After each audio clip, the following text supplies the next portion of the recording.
Pris dans le tourbillon des préoccupations de l'existence, nous ne nous donnons pas la peine de donner notre temps aux autres.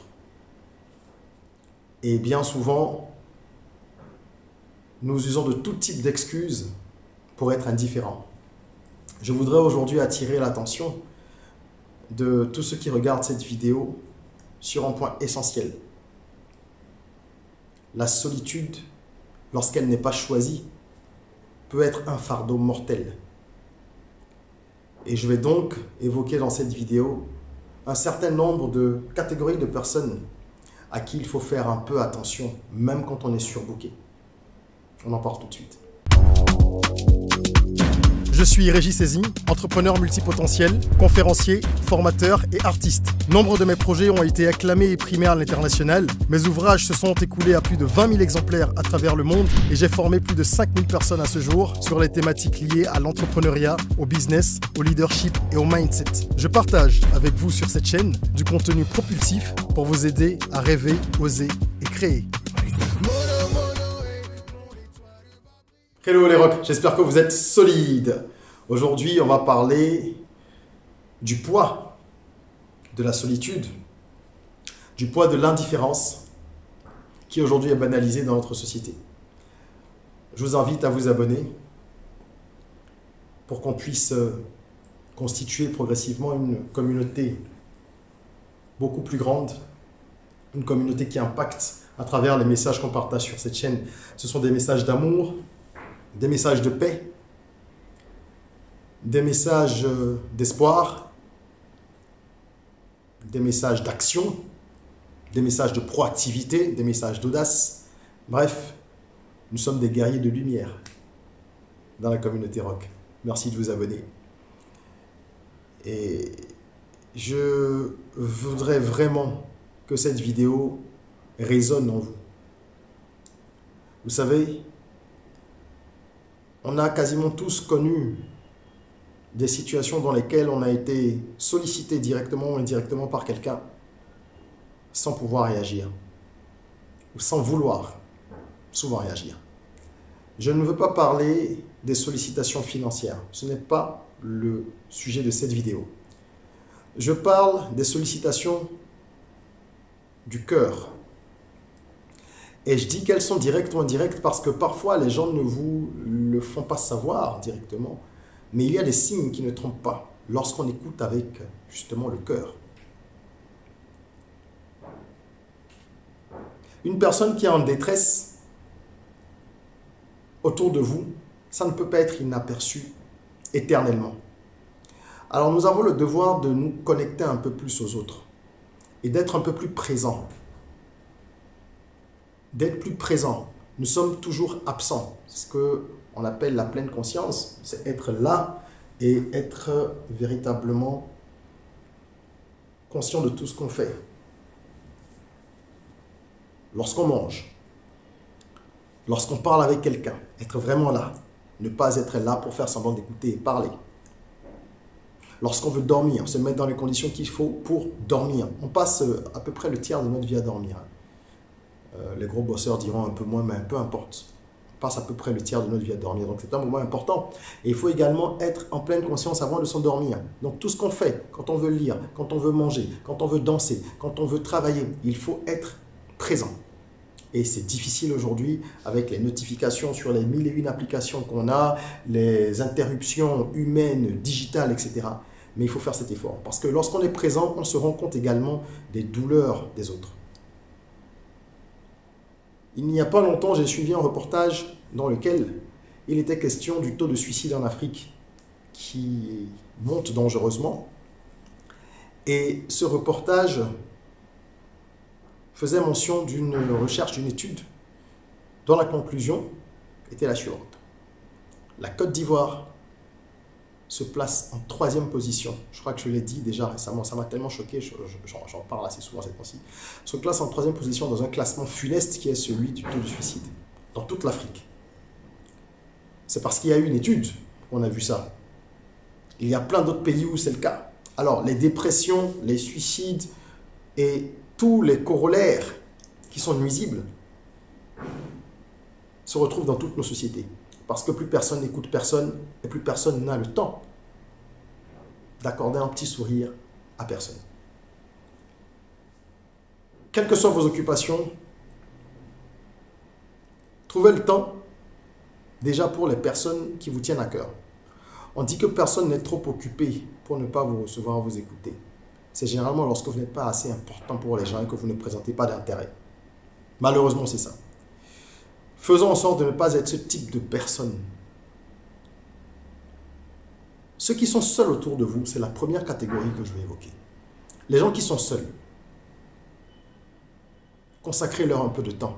De temps en temps, prenez de leurs nouvelles. Témoignez-leur un peu d'affection et d'amitié. Les personnes seules, ce sont parfois des gens qui traversent une période difficile parce qu'elles sortent d'un divorce. Ce sont des gens qui de nature sont peut-être un peu renfermés et qui n'ont autour d'eux pas de liens sociaux importants. C'est pour ça que je parlais de solitude voulue. Ceux qui choisissent la solitude, c'est différent. Moi, j'aime la solitude, donc je la cultive. Mais dans une certaine mesure, parce que j'ai plein de liens sociaux aussi. Mais ceux qui subissent la solitude, c'est autre chose. Donc les gens qui sont seuls autour de vous, quand vous savez qu'une personne est seule, vous prenez une personne du 3e âge, par exemple, qui est votre père, votre oncle, un grand cousin, que sais-je, et qui est seul, vous le savez, mais vous ne prenez jamais de ses nouvelles. C'est une mauvaise habitude. Vous n'appelez pas, vous promettez de passer, et finalement vous passez une fois l'an. Quand vous y allez, vous restez 20 minutes. Je sais que nous sommes tous occupés. Mais il faut trouver le moyen de consacrer un peu de temps aux gens qui sont seuls. Parce que les autres, c'est nous. Et c'est en faisant cela que nous rééquilibrons un petit peu les choses dans l'univers. Et n'oubliez pas que vous pourriez vous retrouver dans cette situation un jour ou l'autre. Il y a également les personnes qui ont perdu un être cher. Quand autour de vous, quelqu'un a perdu un être cher, et que vous connaissez cette personne qui est dans une phase difficile, parce que c'est toujours un déchirement, quel que soit le niveau d'éveil que l'on a et de préparation qu'on peut avoir, même dans des cas où l'être cher en question a été malade longtemps et ça a permis aux proches de se préparer à son départ, c'est toujours un déchirement. Donc ne laissez jamais quelqu'un que vous connaissez, dont vous êtes un plus ou moins proche, seul dans des moments de détresse comme ça. Quand les gens perdent un être cher, vous avez l'obligation de les assister. Je ne parle pas de les assister en allant à une veillée ou en donnant une enveloppe. Si vous voulez le faire, faites-le, mais ce n'est pas ça qui compte, ce n'est pas le plus important. C'est passer un coup de fil, c'est aller voir de temps en temps. Il est difficile de trouver les mots dans ces moments-là, mais les gens ont parfois besoin simplement d'être écoutés pour se sentir mieux, pour avoir l'impression que la nature, l'univers n'est pas contre eux. Parce que tout le monde n'a pas le mindset, le même mindset, tout le monde n'a pas le mental qu'il faut pour surmonter ce genre de tempête sans être trop secoué. Consacrer du temps à ce genre de personnes. Il y a aussi les gens qui sont loin de leur famille. Lorsque vous avez un ami dont la famille est à l'autre bout du monde, ou même à quelques centaines de milliers de kilomètres, et que vous sentez que c'est quelqu'un qui accorde de l'importance à la famille et qui ressent un manque, alors essayez d'être là pour lui de temps en temps. Il y a des gens qui sont loin de leur famille et qui sont très bien. Je ne parle pas de ce type de personnes. Il y a des gens qui sont très contents parce qu'ils ont peut-être des familles problématiques qui ont un impact néfaste sur leur évolution. Et dans ce cas-là, ils sont très contents d'être loin de leur famille. Je parle de ceux qui sont attachés à leur famille, mais qui, pour une raison ou une autre, sont loin des leurs. Des exilés, des réfugiés, parfois des étudiants. Parce que ce que la solitude subit et non choisie fait dans la vie des gens, c'est terrible. Si vous pouvez contribuer un tant soit peu à alléger la peine de ces personnes-là, faites-le. L'univers vous en sera reconnaissant. C'est très important. Et je finirai en parlant des personnes qui souffrent. Il y a toujours autour de nous des gens qui souffrent pour différentes raisons. Quelqu'un qui a une maladie chronique. Quelqu'un qui a été abandonné. Quelqu'un qui ne trouve pas de travail depuis longtemps, mais qui fait des efforts, qui ne sont pas encore porteurs. Quelqu'un qui a des difficultés sentimentales. Quelqu'un qui vient de perdre tout ce qu'il avait, parce qu'il a fait un mauvais deal, une mauvaise affaire, etc. Quelqu'un qui est victime d'une injustice. Il y a tellement de cas. Alors, vous me direz, on ne peut pas s'occuper de tout le monde. Je ne vous demande pas de le faire. Je dis bien, dans votre entourage, proche, ne négligez pas ce type de personnes.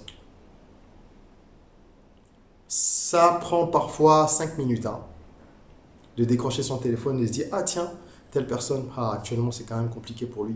Ok, je vais lui passer un coup de fil. » Et vous échangez avec la personne 3, 4, 5 minutes. Vous venez peut-être de lui enlever 5, 6, 7, 10 kilos d'angoisse. Ouais. Je voulais partager ça avec vous aujourd'hui. Je crois que l'humanité se déshumanise de plus en plus. Et ça ne s'arrange pas avec l'évolution de la technologie qui nous permet de faire beaucoup de choses à distance. Donc les gens sont très connectés, comme on dit. Mais ce n'est pas la vraie connexion. Ils sont très entourés numériquement, mais ils sont très seuls, de plus en plus seuls dans la vie. C'est la raison pour laquelle on voit des gens parfois qui ont je ne sais pas combien de millions de followers se suicider. Et ce n'est qu'un exemple. De façon générale, nous nous déshumanisons. Et ça passe, je crois, par ce genre de petites habitudes, si l'on veut recréer un peu de lien, propager un peu plus d'amour, apaiser un peu les cœurs. Car en fin de compte, nous courons derrière un certain nombre de choses qui sont utiles pour vivre ici. Les biens matériels sont utiles pour vivre ici, mais nous ne les emporterons pas. Les souvenirs, par contre, nous les gardons. Et nous les transporterons même dans d'autres vies, ces souvenirs. Les moins agréables et les plus agréables. Et consacrer du temps aux autres, ça laisse toujours un souvenir agréable de savoir qu'on a pu alléger quelqu'un, qu'on a tendu une main, sans rien attendre en retour. Parce que justement, quand vous faites ça, vous n'êtes pas dans une posture de demandeur futur. Quand vous donnez un peu de votre temps, ce n'est pas comme quand vous aidez quelqu'un avec de l'argent, vous espérez peut-être qu'un jour il va vous retourner l'argent. Non, vous donnez un peu de votre temps, vous consacrez un peu de temps, ce qui est le plus précieux, n'est-ce pas? Vous en consacrez un peu pour une personne, ça doit être désintéressé, et ça l'est généralement. Je vais finir en invitant toutes les personnes qui ont besoin de travailler leur mindset parce qu'elles traversent des moments difficiles ou simplement parce qu'elles veulent renforcer la puissance mentale qu'elles ont déjà, à aller écouter l'album Soyons Rock, dont le lien est dans la description. C'est un album de musique urbaine où je traite de thèmes de développement personnel. Donc c'est assez inédit. Et il y a du rap, de l'afro-pop, de l'afro-trap, etc. Mais avec des thématiques qui sont exclusivement reliées au développement personnel. Et c'est le genre de musique qui vous fait du bien, surtout si vous l'écoutez tous les jours. C'est un genre de thérapie, c'est comme si vous suivez un traitement, mais qui n'a aucun effet secondaire. Sinon, des effets secondaires positifs. Mais on ne va pas dire effet secondaire parce que c'est une connotation péjorative. Donc je vous invite à aller écouter cet album. Je laisse le lien. Une fois sur le site, vous pourrez streamer l'album, l'acheter, découvrir comme vous voulez. Il y a plusieurs formules. Voilà. C'est tout pour aujourd'hui. J'espère que ce message touchera des cœurs, beaucoup de cœurs, et qu'après cette vidéo, certains vont prendre leur téléphone pour passer un coup de fil à quelqu'un qui en a besoin. Et en attendant, prenez soin de vous. En attendant la prochaine vidéo, prenez soin de vous, de votre corps, mais aussi et surtout de votre mental, de votre esprit. Rêvons, osons, créons, soyons rock.